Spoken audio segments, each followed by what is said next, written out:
10 worst women's prisons in the world. Guys, we need to talk about these prisons. I'm talking about the worst of the worst. The places you hear about and think, that can't be real. It's like something out of a horror movie. But it's not a movie, it's real life for these women.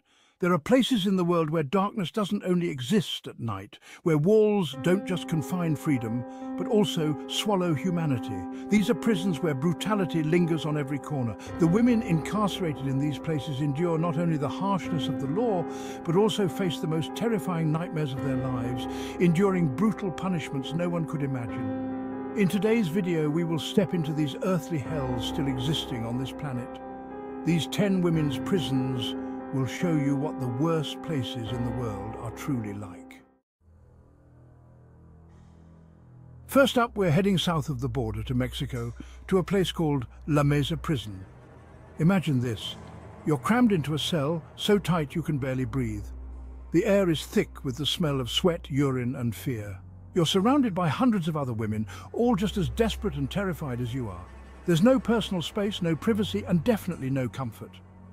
Welcome to La Mesa, where overcrowding isn't just a problem, it's a way of life. But it gets worse, much worse. Violence is rampant in La Mesa. It's a dog-eat-dog world where only the strong survive. Guards turn a blind eye as gangs rule the prison, enforcing their own brutal laws. Extortion, rape and murder are just a normal Tuesday in this hellhole. Stories emerge from La Mesa, whispered from former inmates, their voices shaking, their eyes haunted. They paint a picture of a place where hope goes to die, where every day is a fight for survival.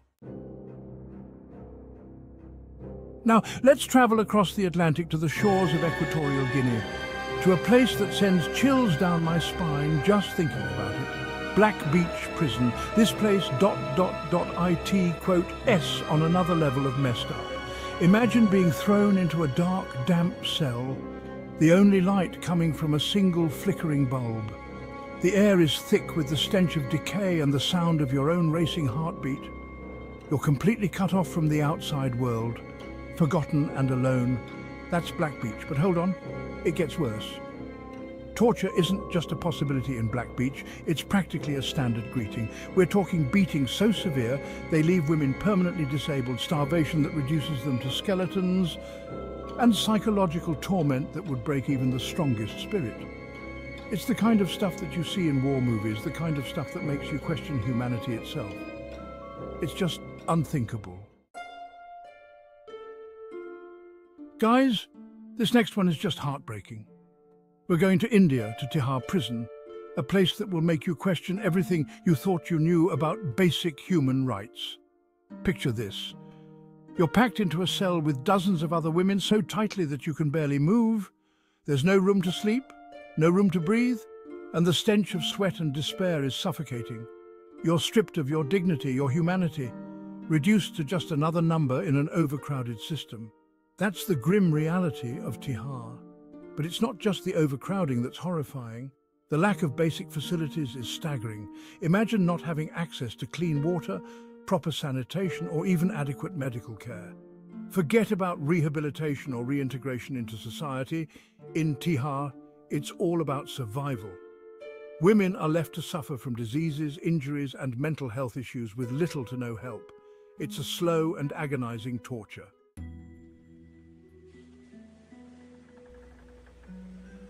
Chapter 4. Evin Prison, where silence is a weapon. Next, we're taking you to Iran, to a place shrouded in secrecy and fear, Evin Prison. This isn't just any prison, guys. This is where the Iranian government sends its political prisoners, the ones who dare to speak out against the regime. Imagine being locked up, not for any crime you've committed, but for simply expressing your opinion. It's a chilling thought, right? Inside Evin, the guards rule with an iron fist.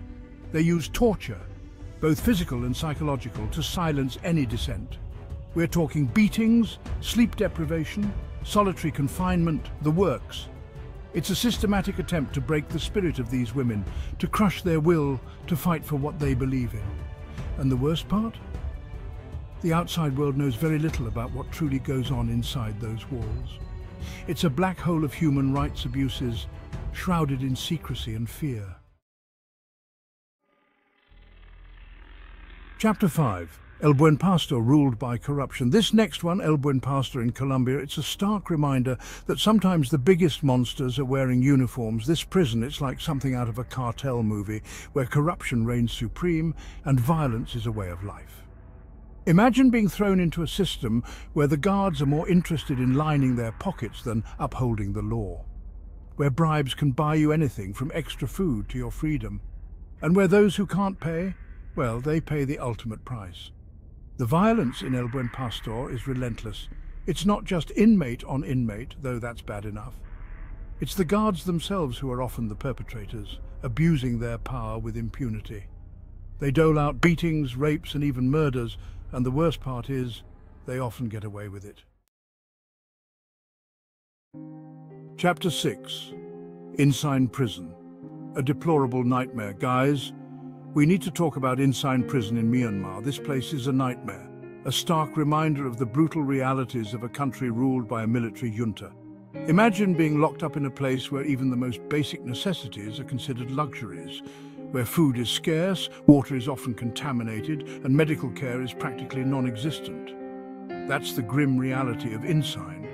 The living conditions in this prison are deplorable, to say the least. Cells are overcrowded, filthy and infested with insects. The air is thick with the stench of human waste and despair. It's a breeding ground for diseases, and with little to no medical care, even a minor illness can turn deadly. But it's not just the physical conditions that are unbearable, it's the psychological torture that truly breaks these women. They're subjected to constant surveillance, intimidation and abuse at the hands of the guards. Chapter 7. Lurigancho Prison, where anarchy reigns. This next one is like something out of a dystopian movie.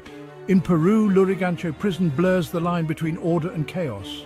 Guards have lost control, gangs rule, and violence is as common as breathing. The lack of control is terrifying. It's a free-for-all, where the ruthless prey on the weak. Drugs fuel a cycle of addiction and violence. Weapons turn disputes into deadly showdowns. Survival is a constant battle. The stories are the stuff of nightmares. Chapter 8. Bang Kwang Central Prison, the Bangkok Hilton Nightmare. Okay guys, buckle up for this one because it's rough. We're heading to Thailand, to Bang Kwang Central Prison, a place nicknamed the Bangkok Hilton, but trust me, it's anything but a luxury stay. This place is notorious for its harsh punishments and deplorable living conditions.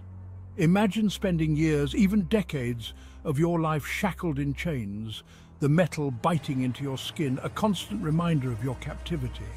That's the reality for many inmates in Bang Kwang, where even minor offences can land you in chains for months on end, but the chains are just the tip of the iceberg. The cells in Bang Kwang are cramped, filthy, and often unbearably hot. Food is scarce and often inedible, and medical care is woefully inadequate. It's a breeding ground for diseases, and many inmates leave sicker than when they arrived.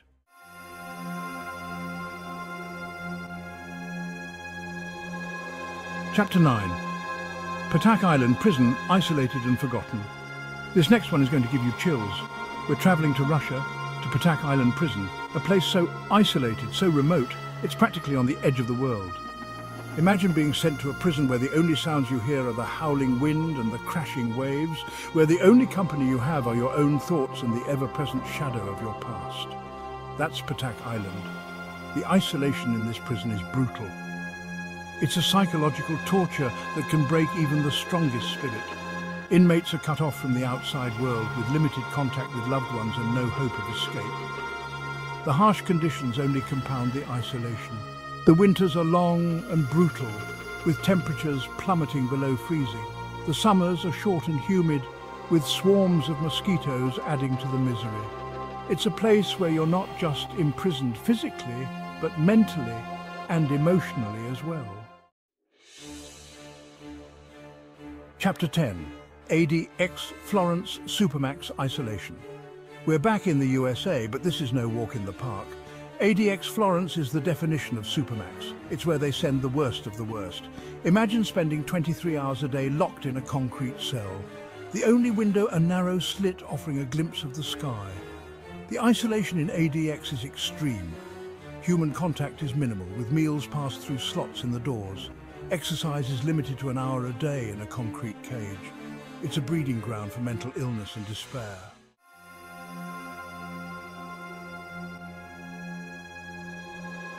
Outro. A glimpse into hell. Guys, I know this was heavy. Seriously, this stuff keeps me up at night. It's hard to believe that these places exist, that human beings are capable of inflicting such suffering on one another. But it's important that we don't shy away from the truth, no matter how uncomfortable it may be. These prisons are a stark reminder of the darkest corners of our world. The stories of the women who endure these conditions are harrowing, and their resilience is a testament to the human spirit. If you found this video eye-opening, make sure to like, share, and subscribe for more content. Stay safe and see you in the next video.